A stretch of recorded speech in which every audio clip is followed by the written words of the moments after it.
Rollos using a Viking battle axe. You can turn, you can pull, and if it's used against an opponent's legs, it can be pulled up. There's lots and lots of tricks. Hi, my name is Tyr Neilsen. I'm president of the Norwegian Glima Federation and senior instructor at the Academy of Viking Martial Arts in Norway. Today we're going to be looking at axe fight scenes in movies and TV.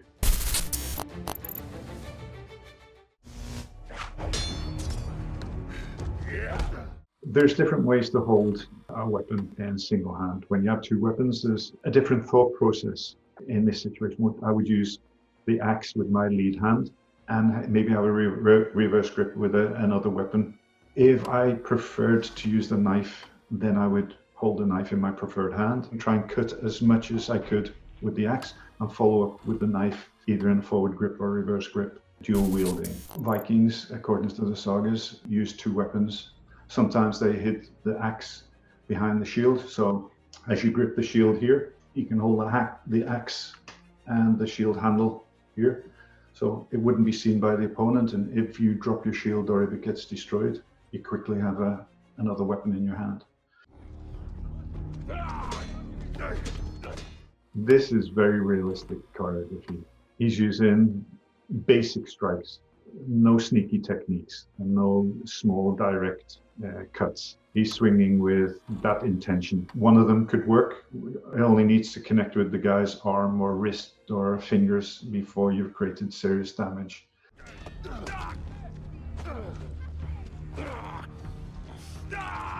The way they engage is similar to Glima techniques. You try and trap the hand that's being used against you. If it has a weapon, you try and trap the weapon or the arm, and you use that to control the balance of the opponent. Lots of different styles do similar things. And my father-in-law began to teach me Glima techniques, which are based on the battlefield wrestling from the Viking Age.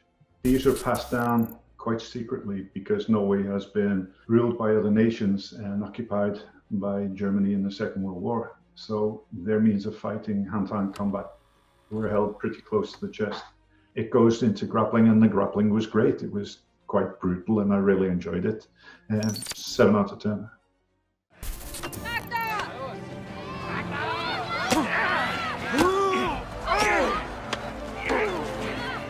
It was a very tense and quite realistic axe fight. You want to control your opponent's weapon if possible, and by grabbing your opponent's weapon, especially near the axe head, you can use it against the opponent. This is my favorite Viking-Ax. The toe edge would have been a couple of centimeters higher and come to a lethal point, and the heel would have also come down to a point which would have been also lethal. And it would have been very, very sharp. This is a typical Viking-Ax. And this is what they call the bearded axe, because this part of the axe they call the beard, and it has an elongated beard, and you can grip it here and use it to shave or cut. And it can be deadly when you move into this grip. When you close up and throttle it, you can use it as a knife when in close combat. There are many decorated Viking axes. Vikings like to decorate pretty much everything. On the haft, they would be protected with leather, nails, or wrapped in metal. There's some examples from the sagas. This would protect the wooden haft from any attack. Not always, because it's wood, it would split, but it helps. It would be great if the producers got in contact with people who fight in the style that the people in the show are going to be fighting in, because there's a lot of information and techniques there. You can use that as a platform to make better choreography. This was very exciting, quite realistic, and a great starter for the whole show.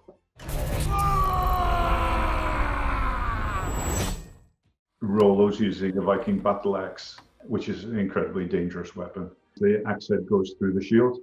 It can be a dangerous move, but if the axe head gets stuck in the shield, it can be used against you. I have a Viking battle axe, also called a Dane-axe. And if you imagine my arm is a shield, you can hook over the top of the shield and pull it down, and you can do it really quickly. This is just a small axe head. You can turn, you can pull, And if it's used against an opponent's legs, it can be pulled up. You can push forward to open up the shield. There's lots and lots of tricks with this. You can use the axe as a stick. You can use either this end or this end, or you can use it as a stick weapon here and then turn. It's made to be maneuvered around. If you start here, you can deceive a little and send it out quite a long way. He uses it with technique, strength, 7 out of 10. I believe Rollo and the character from the show. I really wouldn't want to meet him in a fight.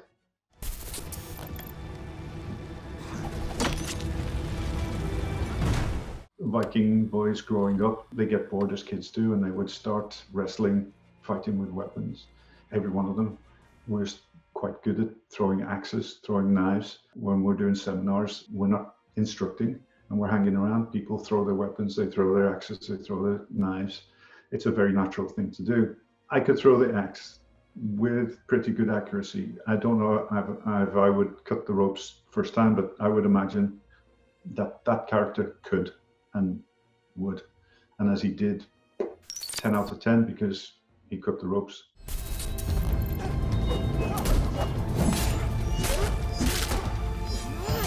I don't know anybody who would swing a two-bladed or two-bit axe around their body like this. It would be too easy to cut off your own limb.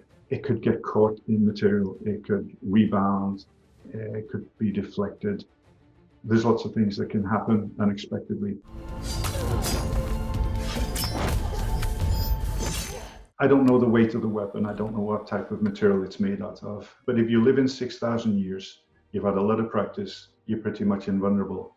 You could do this if you're showing off, if you're building up the energy, the determination might happen, but I wouldn't recommend it. I think that this is based on the labris, which is an ancient weapon from Crete, Greece. It was more of a ceremonial weapon than anything that they would use in battle. There's a lot of discourse about the pros and cons of this and what it was used for.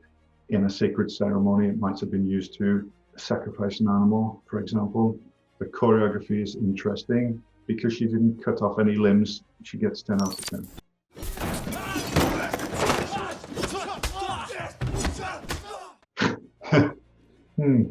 Well, I don't think anybody ever wants to be put in a position where they have to criticize a John Wick movie. It looks like they're using a woodsman's axe or something about this size. It weighs between 1.5 to 2 pounds. It's really easy to swing around and it's very lethal, especially in short distances and in a compact room the way this is. I doubt that they're sharp. If we believe the scene, this is an incredibly scary situation. He's doing really good techniques, blocking, parrying, moving out of the way. I love it. You have to trap and lock it away. You have to make sure that you're not at the distance where you can easily be cut by it, maybe get inside the weapon. In Glima, there's an awful lot of techniques we use to intercept, to trap, to hold, to maneuver the opponent's body weight in such a way that they don't have the best stability so that they can use the weapon. I really can't find a fault or say, if you did this, it would be better. So 10 out of 10. He's using a long-hafted axe. He's going to have to do something to change the disadvantage of his height into an advantage. And this is a really good way of doing it. He can reach up high because he's using that weapon. I would suggest that he cuts more ankles and legs because that's easier. And if your opponent can't walk, then they can't run after you or attack you. The way he's using the axe is an extension of his character. And he's trying to kill with every blow. He wants to show that he's powerful with every single stroke. The problem with swinging heavily every time is that you drain your energy, which is limited. You open yourself up if you bring it back in order to swing it forward. So this is a regular modern tomahawk axe. And instead of it being brought all the way back in order to go forward, that would be a move. And this is quite sharp, the tips are quite sharp, it's heavy enough, it's got this at the end, and that would be doing quite a lot of damage. From here, you don't really need to do much more than that if you understand what you're attacking. And when you choke it, and the way he uses it, I'm 7 out of 10.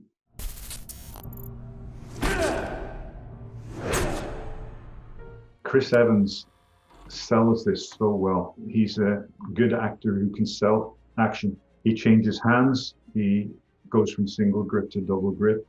He has good turns, good angles. He changes levels. A good fighter will try and create as much space around them as possible. Try and use opponents' shields. Move around them in a way that they shield or block for you.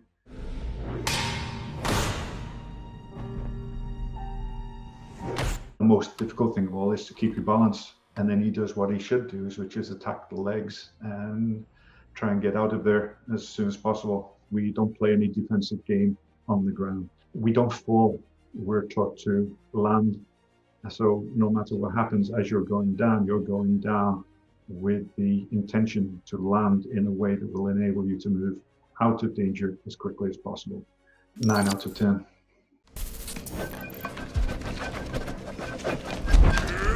If somebody has that much confidence and swings it around in such a way that it doesn't look like they're going to injure themselves at all, and you do not know where the attack is going to come from, what happens is it's hard to see the angle of attack. Whichever way they begin the movement, there's many, many tells from the neck, the shoulder, the bicep, the tricep, the elbow. There's lots and lots of tells, the way they move their feet, the way they move their head. But when that weapon is already in motion, you can't just attack or defend against that angle because it can suddenly change. It's intimidating.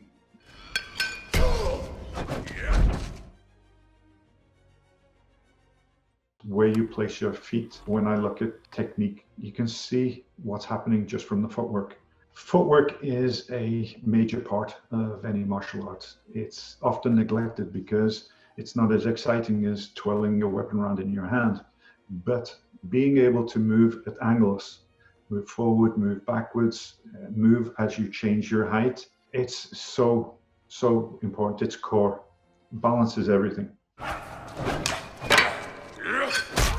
They use their weapon to hook the opponent's weapon and control the opponent's weapon and the opponent's balance. If I can just show it here, opponent's weapon, you go over the top.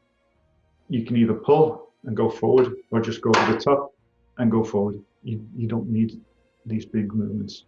So over the weapon, force it in a direction away from you, and that's all you need.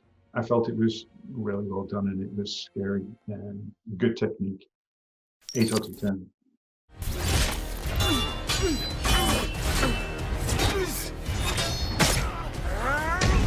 He leaves himself open because he's full of bravado, but it works really well because even though he opens himself up, he knows exactly what to do to close it up again and attack anew.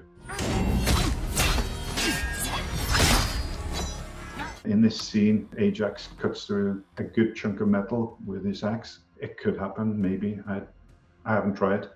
These are dangerous weapons and they can cut through quite a lot. I think this is based on a fireman's axe. I've never seen one which is completely metal. There's different rhythms in a fight and you can change rhythm in a fight. Instead of getting dragged into a readable rhythm, you can break the rhythm and then you change the dynamic of the fight by changing the speed of one weapon against another, getting them in unison or working apart. A delayed swing changes everything. I'd give this 9 out of 10. I really enjoyed it.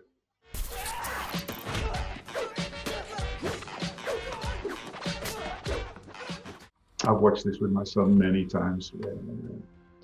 We really enjoy the scene. The way he moves is impressive. If your opponent can move quickly, if they know how to use a weapon, that's a game changer.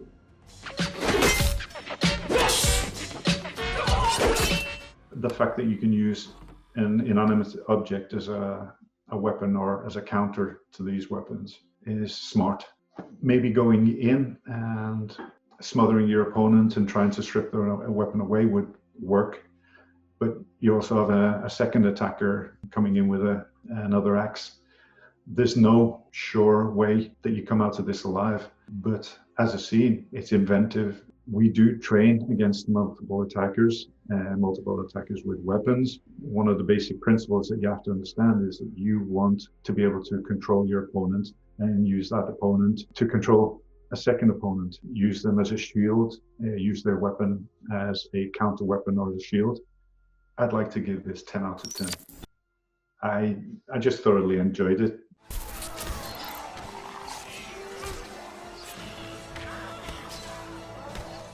It is always enjoyable to see somebody move the way she moves in this scene. I think this was one long take. She's elegant, she's determined, and when you're using weapons, they should be an extension of your body, and this scene really shows that part of a fight.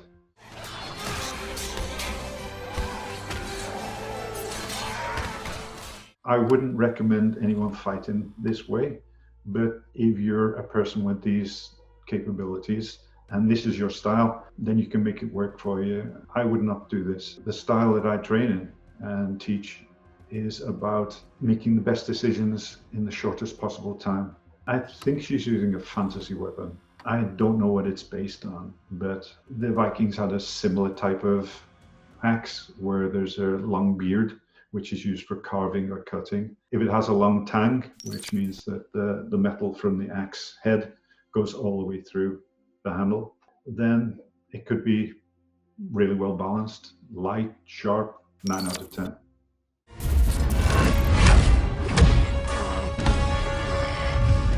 Thor's weapon, Stormbreaker, could be based on a Viking battle axe, but looks more like a pole axe. You have bladed end of the head and a hammer type impact tool on the opposite end on the top of a long pole. At its core, it's believable. It's just gone into fantasy territory, but it's used the same way. There's many strange weapons from history. Not every axe haft or handle was straight. There's lots of curves, and some of them really long curves. Sometimes they used the roots of a wood, the natural curve, so that curve was strong. So the opponent's weapon is being used against them.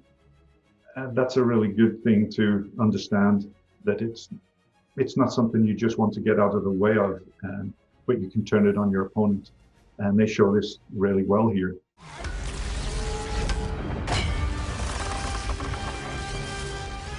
Maybe closer to the axe head in this instance. Use force, maneuverability, balance, technique, whatever you can to try and change a disadvantage into an advantage. There's not a lot of impressive technique here, but the core basics are there, so 5 out of 10. Even in a street fight, people can get caught up in thinking that this is a contest of strength, and they both each other. People can freeze. There's lots of things can happen.